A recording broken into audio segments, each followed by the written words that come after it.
Bueno, muchas gracias, doctor Fernando. Como usted mismo mencionó, realmente muy complacidos de poder presentar a la comunidad educativa, financiera, los resultados, los avances del proceso de estructuración que estamos haciendo, en este caso, desde la Financiera de Desarrollo Nacional. Y como se ha mencionado y queremos compartir, hemos avanzado lo suficiente para poder decir, un poco en línea de lo último que dijo el doctor Simón, que podemos construir el segundo programa más importante de APPs en Colombia después de las 4G por su monto y por su impacto. Y lo que quiero es presentarles los avances de lo que hemos hecho. Lo voy a hacer de una manera un poco rápida, creo que todos han estado muy juiciosos acá desde las 8 de la mañana y me falta todavía otra sesión, entonces soy consciente de eso y voy a tratar de ir sobre los aspectos centrales, destacando algo que está implícito a lo largo de toda la presentación, que es la importancia del proceso. Es decir, aquí yo creo que hemos logrado avanzar en la parte técnica, digamos, de la estructuración, que es importante, pero además avanzar en un proceso con todos los actores que son relevantes para el éxito del programa. Las autoridades, lo que ha dicho aquí el doctor Simón, lo que dijo la ministra Gina, el ministro de Hacienda no nos pudo acompañar hoy porque está trabajando en la OSD, pero va a estar un representante del Ministerio de Hacienda, y lo que vemos es que el complemento de ese proceso entre los diferentes actores nos da un poco la confianza de que vamos a llegar a un puerto seguro. Aquí muy rápidamente un disclaimer, simplemente el hecho de que, pues, pese a los avances, por supuesto, estos no son los datos finales, podemos estar muy cerca de esos datos finales, pero probablemente puedan existir algunos ajustes, razón por la cual, pues, obviamente está el disclaimer, en particular, no tanto sobre los grandes componentes, digamos, del proceso, sino en particular sobre las cifras. Este es el contenido, rápidamente algo sobre el contexto del programa, la descripción del programa, los componentes más importantes en relación con el contrato, con la estructura de la transacción, las fuentes de pago, etc. Sobre el cronograma ya se ha mencionado, entonces lo presentaré muy rápido, y las conclusiones. El grupo estructurador que ustedes ven aquí en la presentación, pues tiene a la FDN como, digamos, estructurador integral, un poco recogiendo y comparto la inquietud que expresó el doctor Fabio, en el sentido de que hay un riesgo importante en las estructuraciones cuando se contratan componentes por separado de la parte técnica, financiera y legal, y después no hay quien entienda cada uno de los diferentes componentes. Yo creo que aquí estamos haciendo algo que es muy valioso para esta estructuración, y es el hecho de que no solamente conformamos un equipo muy técnico, sino que la financiera está trabajando de la mano con la Corporación Financiera Internacional, con IFC, que es una de las entidades probablemente la que más tiene experiencia en estructuraciones de proyectos a nivel mundial de APPs, y en particular en infraestructura social. Entonces, FDN tiene con IFC no solamente un mandato para este proyecto, para este programa de APPs en educación, sino que tenemos un fondo de infraestructura para Colombia en la cual los dos participamos. Es decir, estamos hablando de una alianza de largo plazo, y tenemos de nuestra mano, no solamente como asesor principal, sino como líder de la transacción a IFC, lo cual nos da una tranquilidad enorme. Y aquí debo reconocer, digamos, que yo hago la presentación, pero me complace mucho poder decir que desde el grupo de IFC aquí presentes, Ali Scrum, Laura Quiseno, está Rafael Umaña, cualquiera de ellos podría hacer la presentación, al igual que nuestro grupo de FDN.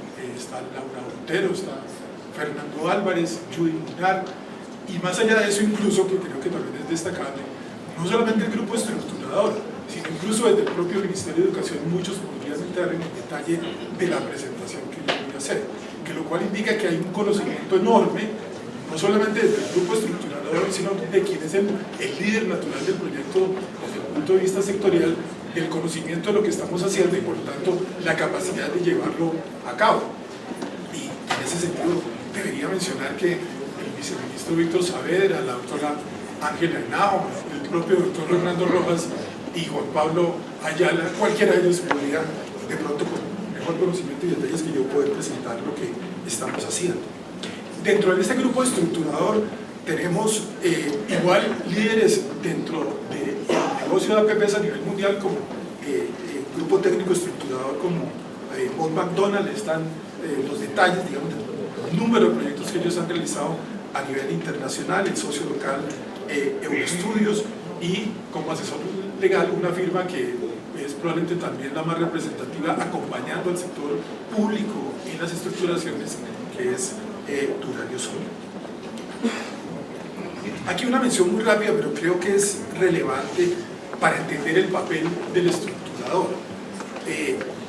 Lo importante es partir del entendimiento del problema, y como lo mencionó la doctora Gina Parodi, desde el principio hay un claro entendimiento de por qué es que se requiere la infraestructura. No es infraestructura por infraestructura, sino porque es un requerimiento indispensable, es hoy en día una limitación para poder mejorar la calidad de la educación y hacer de Colombia un país más equitativo.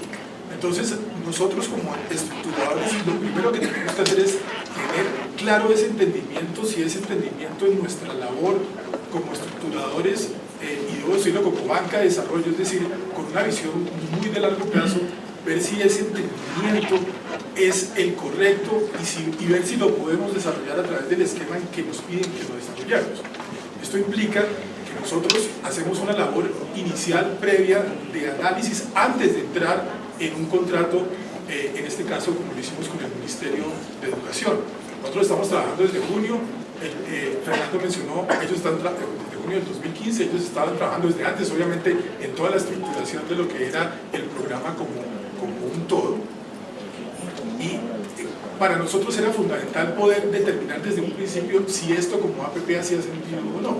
Entonces uno pasa por los tres criterios básicos, los explicó Clemente en ellos en detalle, pero uno sí tiene que tener claro que puede lograr la solución en ese esquema, es decir, que uno mira hacia los resultados, lo mencionó mucho el doctor Simón, y no hacia el activo, que mira el ciclo del proyecto, es decir, que integra dentro de la solución inicial lo que son las mejoras que uno puede lograr en el futuro y la eficiencia en la operación, la integra desde el principio en la estructuración de qué es lo que quiere hacer y cómo lo va a hacer, y que distribuye los riesgos entre las partes adecuadamente.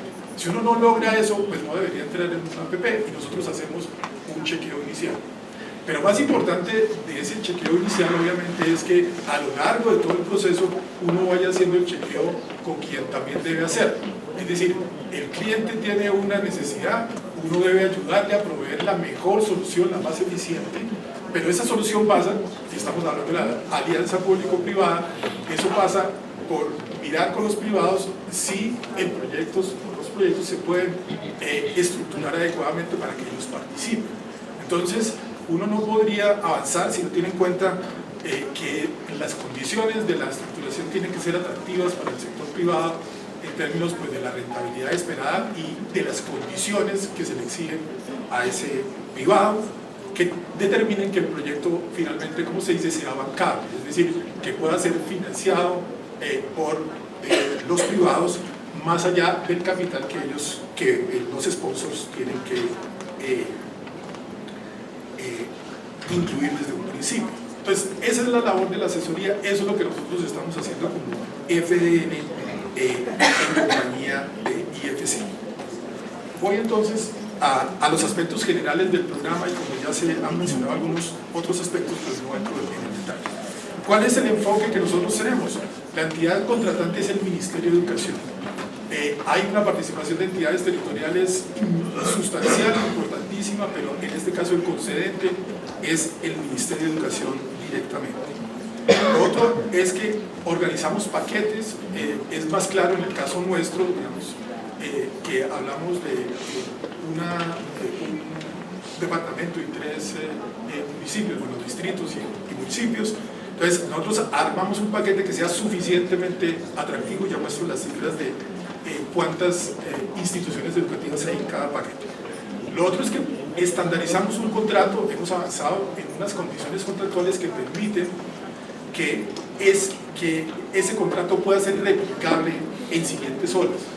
Y eso es un avance enorme, es decir, como es natural, cuando uno inicia un programa, cuando da los primeros pasos, los que son pilotos, pues tienen que hacer más pasos, tienen que hacer esfuerzos adicionales para lograr derribar ciertas barreras, para hacer algunos cambios regulatorios, pero una vez el esquema contractual está definido y tiene las bases suficientes y sólidas desde todos los puntos de vista, uno puede replicar ese contrato en diferentes zonas, que es lo que esperamos hacer.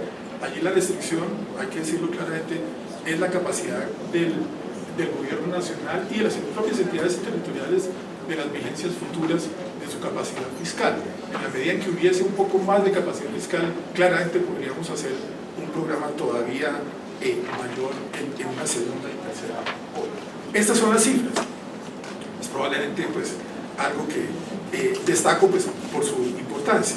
Estamos hablando en la parte que nos corresponde a nosotros, el FDN, en la estructuración de 68 predios que hemos viabilizado.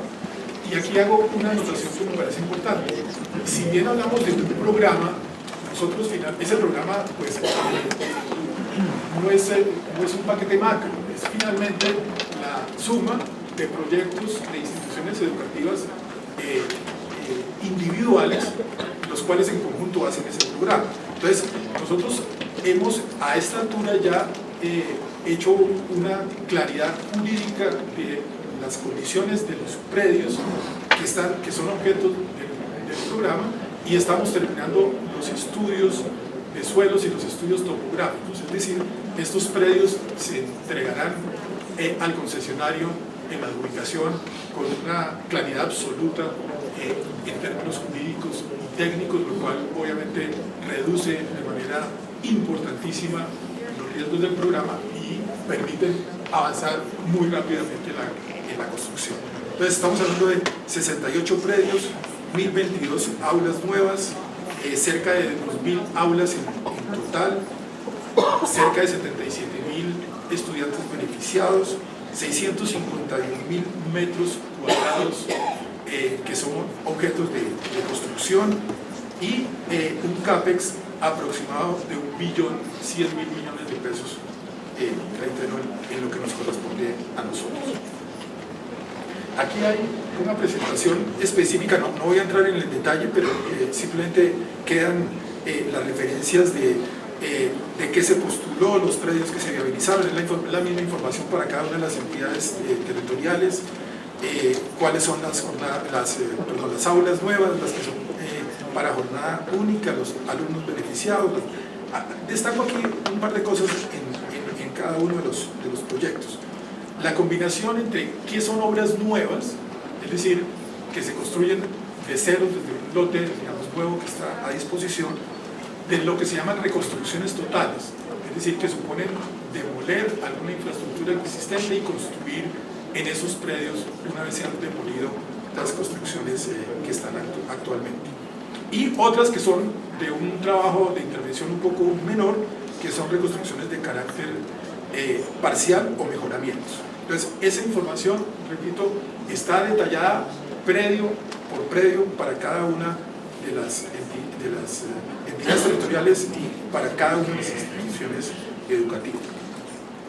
Hago una mención muy breve en el caso de Barranquilla a algo que nos parece que es muy importante, que ojalá digamos, incorporemos nosotros los colombianos en nuestro chip de planeación de mediano y de largo plazo.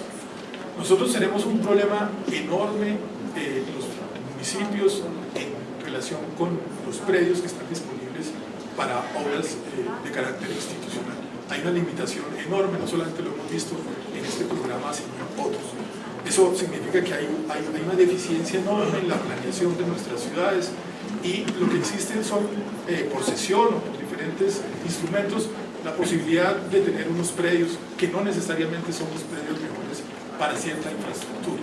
Entonces, eso en parte lo que refleja, repito, es una enorme debilidad de planeación en Colombia, que no vemos el desarrollo de nuestras ciudades de mediano y de largo plazo, y crecemos desordenadamente, y por lo tanto después tenemos los problemas de dónde colocar los colegios o los hospitales. Digamos, esto no, repito, no es algo exclusivo del sector de educación. Por eso hago la mención porque destaco que en el caso de Barranquilla y Cartagena hay algunos ejemplos en los cuales ya se ven proyectos en los cuales no se piensa en la solución de la vivienda, sino en la solución del hábitat, es decir, de una solución que incorpora edificios institucionales y servicios institucionales que se requieren para poder vivir ordenadamente y que ayudan a la solución del problema del transporte. Entonces, en Barranquilla tenemos un par de proyectos, Caribe Verde y el de Villas de San Pablo, que reúnen esta condición, es decir, que miran una solución integrada y los colegios son parte de la comunidad y no son simplemente la utilización de un predio que está disponible. En el caso de Cartagena, igualmente está toda la información y hago la referencia a Ciudad Bicentenario y a Triángulo, dos proyectos en los cuales igualmente esa consideración de visión integral se está dando. Y aquí está la información de Medellín. Disculpan, paso por eso rápidamente. ¿Cuáles son los servicios que se incluyen? Hemos mencionado que, voy muy rápido,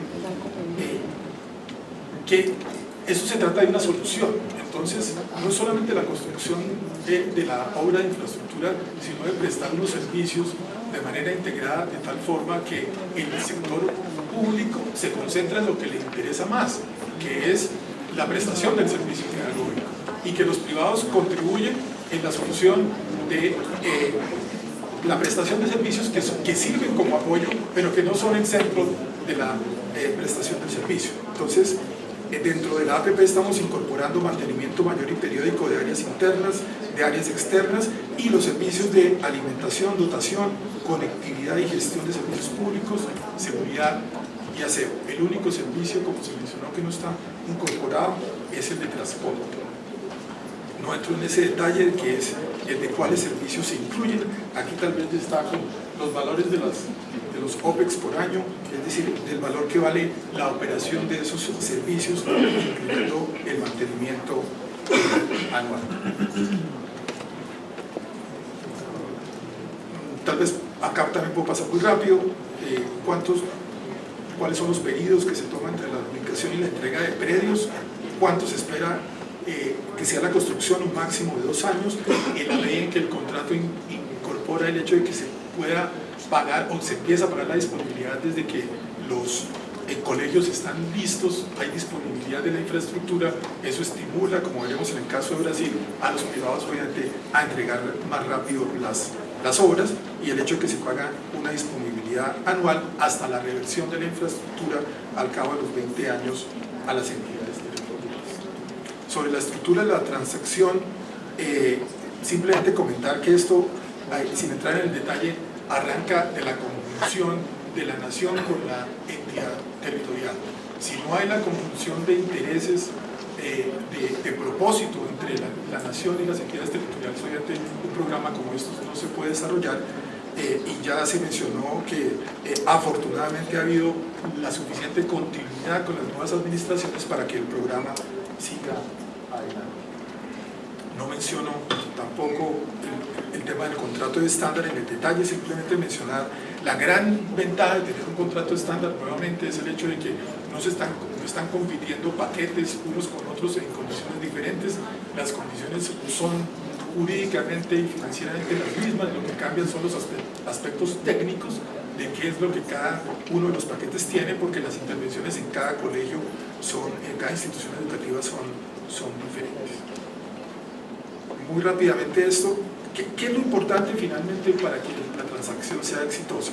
Transferir apropiadamente los riesgos, ya se ha dicho, que los requerimientos se pidan en tiempos razonables, que haya flexibilidad, importantísimo en una APP, flexibilidad para que haya innovación en las soluciones técnicas, minimizar la posibilidad de variaciones posteriores en el contrato y lograr que se puedan generar la mayor cantidad de eficiencias posibles.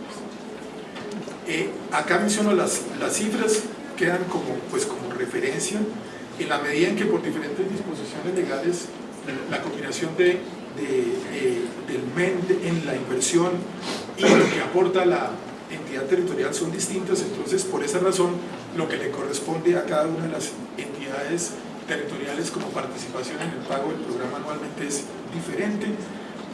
Entonces estamos hablando de cifras que, participaciones, mejor digamos, que van entre el 42-45% de lo que tendría que colocar la nación anualmente y la ETC restante, para unos totales que aparecen allí que van entre 55.700 millones que anualmente tendría que colocarse para el proyecto de Medellín a 116.000, que es el de Antioquia, que tiene más predios.